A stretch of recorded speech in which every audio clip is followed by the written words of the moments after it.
know if I lose connection with y'all.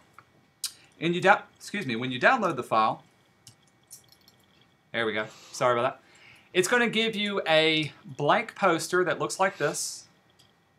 So it doesn't have the sailboat on it, and we're going to be altering this. This will be the second half. The first thing we need to do is to place the little sketch into an Illustrator document and set it up as a template that we can draw over. I'm going to work with the one that's been pre-made and already done. I'll just kind of work over this. If you look in my layers palette, let's open it up. You can see my template, my drawing layer is below it, and it's set up as a template layer. And of course, we'll make a drawing layer on top of it. Since the majority of these shapes are not the common, quickly, easy to use, pre-made shapes, we need to be able to customize exactly how this is drawn. The tool they're going to ask you to use is called the pen tool. And if you can't find it, it looks like a regular old school writing pen. If you click and hold, there are a couple of other kinds of pens that allow you to do different stuff. Everything that you need to do, however, can be done using just the pen tool. So let me give you an intro to using this tool. I'm going to zoom in. Let's find a little blank area down here. The pen tool allows you to tell Illustrator exactly where you want to place your vector points, point by point. Let's see, I'll change this to no fill. We'll keep it a black line. If I just click around, clicking once, you can see it gives me a starting point, and it'll follow around where my point will be. And as long as I'm clicking once, it'll create straight lines wherever I want it to go. So if I have just straight-edged objects, I can draw whatever I want. Watch what happens when I go back to my beginning point. You see a little circle appear as I hover over the anchor? That means that it's going to close off this particular object, and now it's one solid object that's been created. I can use my selection tools to then move it around, change the color, change the rotation, and I can use my direct selection tool to also change the points that I have on here. So those two tools, again, work with each other. Hey, it looks kind of like a little fox. Didn't intend that, sorry. Let's get rid of that. So, using the pen tool, just clicking once will give me my straight edges. If I want to give a curved line, this is where you click and drag. And as long as I'm holding down my mouse key, I've got my Bezier handles, those are the two little handles that come out, that control the curvature of the line. And I can click and drag around, and I can move that green line until it gets exactly the point that I want. When I let go, you can see this gives me a preview of where the rest of the line is going if I was to click again, and it finishes off the line. Now check out what I have now. Is this a curved or a straight line? Straight line. It's straight because I didn't click and drag. It only gives you a curved line if you click and drag your points. Keep that in mind as you create these. Another thing to keep in mind is you've got two Bezier handles, one on usually the right and the left. This handle controls this curve, and this handle will control this curve. And you can see usually they're kind of parallel with each other. They'll be in a straight line with each other.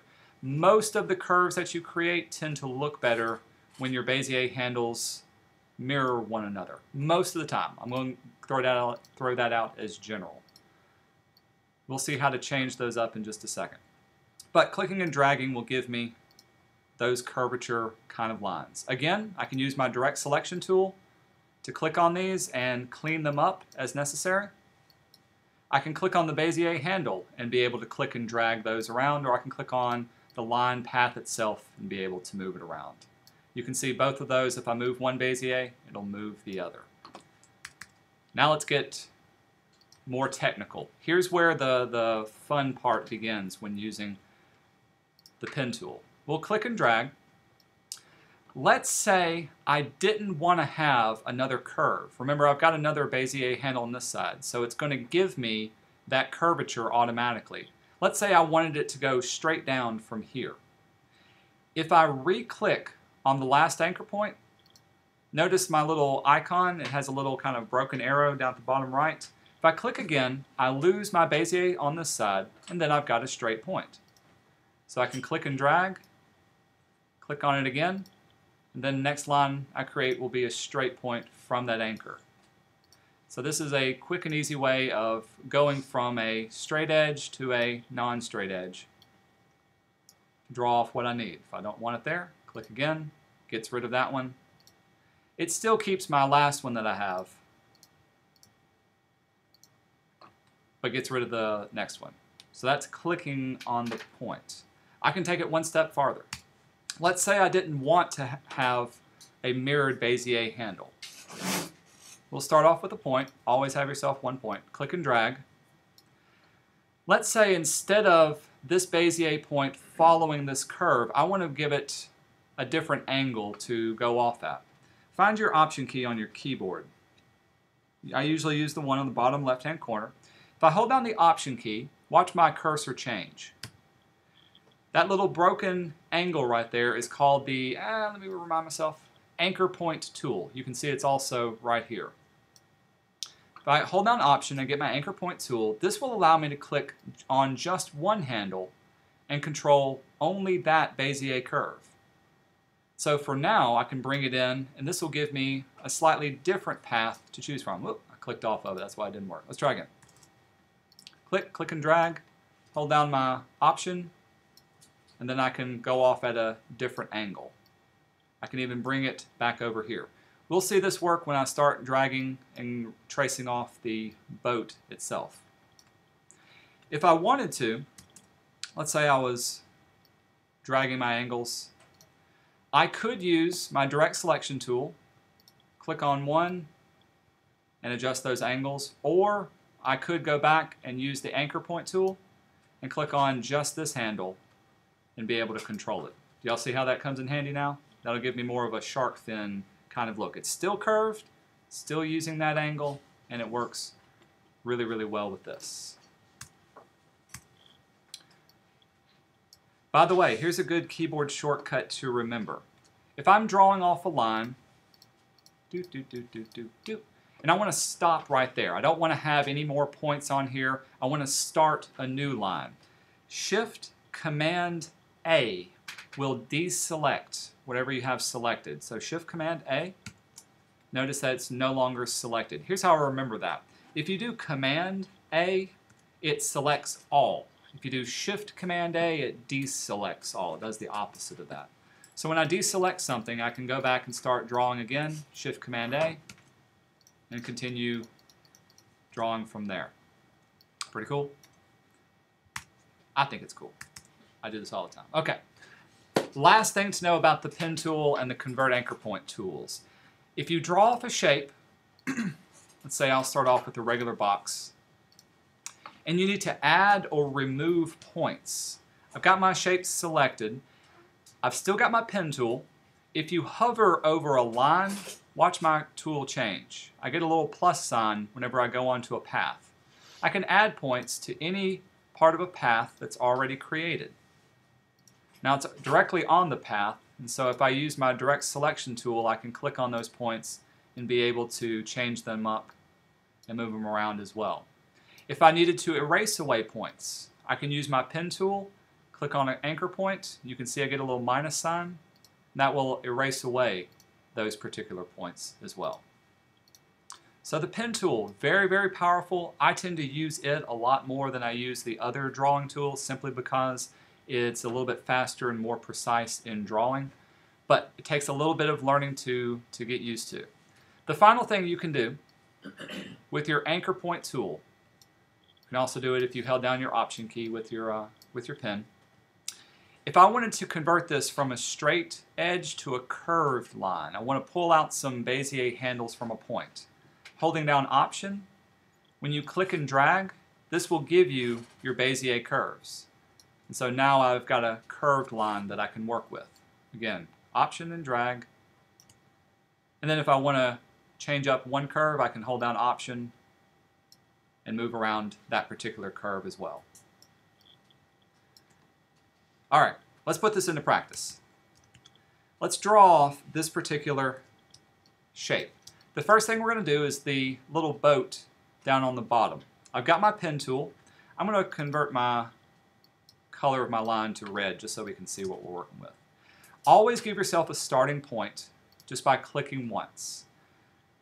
I'm going to move to the next point because I know I need a curve here. So if I need a curve, what do? Hold it down. Hold it down and drag. Click and drag. And I'm dragging out and moving it until I can see exactly where it lines up. It will take a little bit of practice, but you can see I've got that little curve following it precisely there. The next point will be over here. I do have a little handle.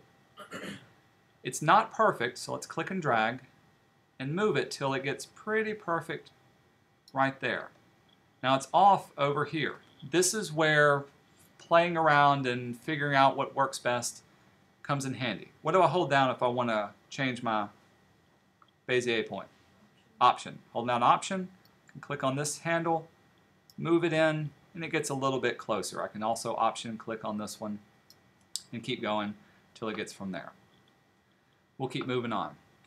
If I was to click up here, however, I need this to curve in the opposite way. So what I'd really like to do is to get rid of this extra Bezier handle. How can I quickly do that? Shift Option A. That'll deselect my line. I want to get rid of this point. Click on the vector point again. When I do that, notice now I get kind of a fresh line. I can click and drag and pull in from there. If I don't click again and I accidentally come back to this point, remember you can always go back and adjust any of the points that you want. I can hold down Option and readjust my line to fit that area. The main thing to remember is you've got two different Bezier handles to work with, usually one on one and the other side of each of your vector points. And so that's where the fun comes in when trying to choose that. And you can see how extreme some of these angles have to be to get the shape that you want. I'll do Shift X and that'll swap up my fill and stroke color. Pretty cool? Okay, I'm about to show you my next favorite thing about drawing in Illustrator with the pen tool. One of the newer updates allows you to quickly transform your shapes. They'll take out some of the guesswork. I'll draw the sail that's up here. Now the sail is essentially a triangle. I'm going to click on each of the points of the triangle. Starting point and stopping point of each edge. I'm intentionally not doing a good job. You can see there's my triangle, but I need to curve these in. Here's the next thing to know. If I hold down Option and I click on a path, watch it change again. My cursor turns into a shaper tool that I can click on it and drag, and you can see the entire line now curves to my will. And I can get it, wahahaha, yes. And I can tell it exactly where to go. You are in control of your artwork. Holding down Option, click and drag, you tell it exactly what you want it to do. And so very easily I can control the curvature of those particular lines. Mr. Robbie learned for years the old way of doing this, and then they came out with this great update, and this is wonderful. But you see how very quickly, in just a few clicks, we'll do it for this sail. I can hold down Option and click on my path and be able to redrag and redraw those exactly where they need to be. Pretty cool? All right. Last set of tools. I'm going to draw it's going to ask you to draw the little breaks in the sail. Again, I'm going to use my pen tool. Click. Notice how I'm drawing these. This is a common problem a lot of students run into. I'm drawing them past the point of here. I'm not just drawing right on the line, I'm drawing a little bit past. You'll see why in just a second. Hold down Option and drag. I want to start way out here. Option, drag. How am I deselecting this? What's my keyboard shortcut to deselect lines? Command Shift A. That is one to remember. I'll show you what happens if you stop too short with your line. Notice I stopped that one just before it goes on the inside.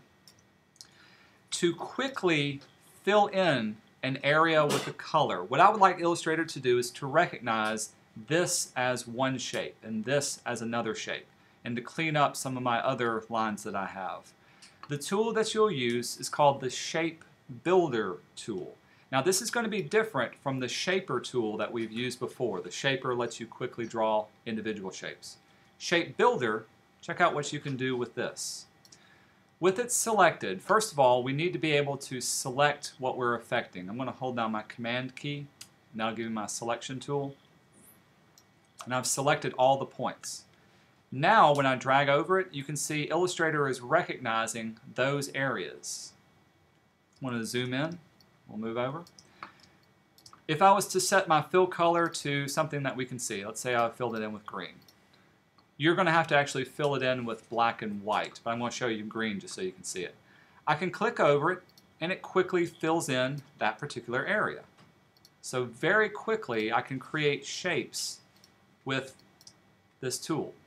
Now this one filled in both of them. Why did it do that? Line's too short. Line's too short. There's a little break right there, and it's recognizing that break line. So if that ever happens, just make sure you drag it far enough out to fill it all in. The best part about the Shape Builder tool is that I can also erase away different areas. If I want to get rid of that line, you see the little plus sign that's next to my cursor? Hold down your Option key, and there's your minus sign. I can drag over it, and it will erase away the lines that I don't need. You cannot draw lines with it, so I can't fix it, but very quickly I can change those up. I could actually change up 2 different colors and fill those in alternating style with that. Pretty cool. Very, very quickly, very easily able to draw it. It's also going to ask you to add some billow to each of these lines. Since it's its own shape, I can click on the individual path and drag those out. Now those are their own particular shapes as well. If you're making logos and icons, I love the Shape Builder tool because I can take multiple objects and very, very quickly create some complex overlapping shapes. Let's say I like that little star pattern that's inside of it. If I selected these shapes, I can use my Shape Builder tool. Let's see. Say I wanted to fill those in with a different color. I can click on the areas that I want. I can actually click and link up and build that shape. Then hold down my Option key and get rid of the excess. And so now I've quickly created a nice little icon shape that I needed. So, using the Shape Builder tool, you're quickly drawing these off. Using the pen tool, you're quickly tracing it. The final thing that the book is going to point out are some different modes that you're going to be working in for drawing. Notice I'm in layer 3. Let's grab my rectangle tool. We'll fill this in with, let's do orange. By default, if you create a new object, in this case if I just drew the mast right here, if you create a new object, it's always going to place it on top of whatever you're working in. This is in draw normal mode. It'll add the layer to the topmost layer. If I open up my layer, you can see there's the rectangle. If I wanted to quickly draw something behind it, however, I can change the mode I'm working in. If you look in your toolbox, now I'm in 2-column mode, there's 3 little icons down here. The first one is draw normal. The second one is draw behind. With this selected, watch what happens when I draw the mast. Whoa, again. Notice now it placed it behind all of the other objects that I'm working with. Same way for drawing this one. If I wanted to draw that mast, it'll place it behind whatever I need. The other thing I can do if I'm still in draw normal mode and it's placing it on top, you can always change up your arrangement. You can go to select, arrange. I can bring it to the front or send it forward and backwards, whatever level that is necessary. If I brought it to the front, it brings it up 1. If I started stepping it backwards or sending it backwards, it goes 1 at a time, but we won't get into that. The final mode, just so you know, down here at the bottom, if you select an object and chose this one, this is called Draw Inside. I've rarely used this, but it does come in handy. With Draw Inside, I get a little special bounding box around my objects, and now whatever I create, let's say I'll change up my color. Whatever I create, I didn't mean to do that, will actually be drawn inside of my object, as if it's masked off that way. That does come in handy every once in a while, but it can get kind of annoying if you don't know what mode you're working in. What you're going to do for this project is simply draw normal or draw behind to create the mast from there. Double click and it'll go back to normal mode. If you are in one column mode, here's where it is down here at the bottom. You have to click and hold to be able to find it. All cool? Any questions on that? Okay. I'm going to challenge y'all. I bet you'll be able to finish this by the end of class, at least getting the ship redrawn off.